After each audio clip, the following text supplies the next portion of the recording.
Let's go to the phones. Mike in Boston, Massachusetts. Mike, how you doing tonight? Welcome to Duck Calls. We've had better nights, Josh. And I yes, we have. The compliment I can pay your guest is, boy, did he get under my skin all those years of watching hockey. So.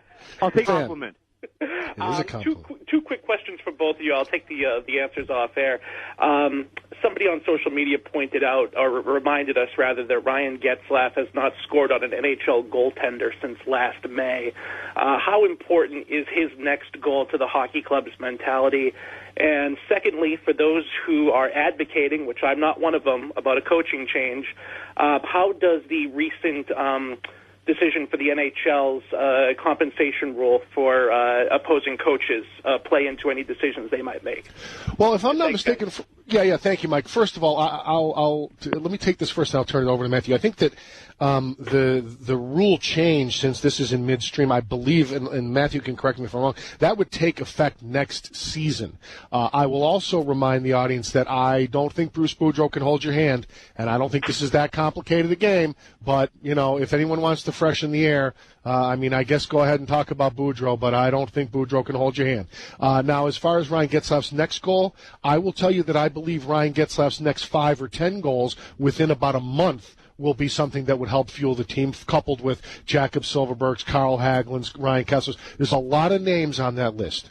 It's not just Getzy. There's a lot of, and he's got a lot of assists, by the way. It's a lot of names on that list. There's a lot of guys who need to look in the mirror. But I'll turn it over to Matthew. What do you think? Hey, it's dumbfounding that he has one goal, and it was an empty net goal. So yes, the caller is 100% right.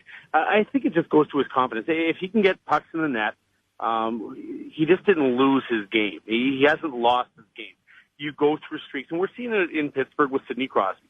Sidney Crosby is struggling mightily, is not putting up the points that we're used to, and it's a different day and age. So confidence plays a huge part. When he gets one, I guarantee that more are going to follow, and he's going to have some success, and we'll see a direct correlation between him putting pucks in the net, Hagelin, like you said, putting pucks in the net, Ryan Kessler putting pucks in the net, and the team taking that next step. If Ryan Getzlaf doesn't start scoring and Ryan Kessler doesn't start scoring, the team won't be successful. We know that. They won't make the playoffs, because if your high-end players don't score, obviously with the amount of minutes that they log, roughly 20 a night, 17 to 20, then you're not going to have a successful team. As for the compensation, I believe, Josh, it changes as of January 1, not even next year. I think it's January 1.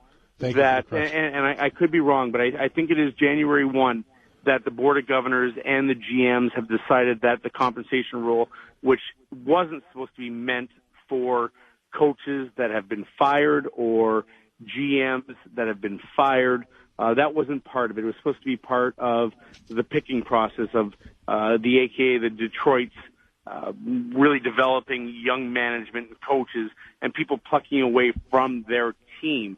That's what the compensation rule was put in. So I agree with the NHL in taking that away, but I believe it's January 1st. And as for Boudreau, I really love that Anaheim is stuck with him, that Murray is stuck with their guy.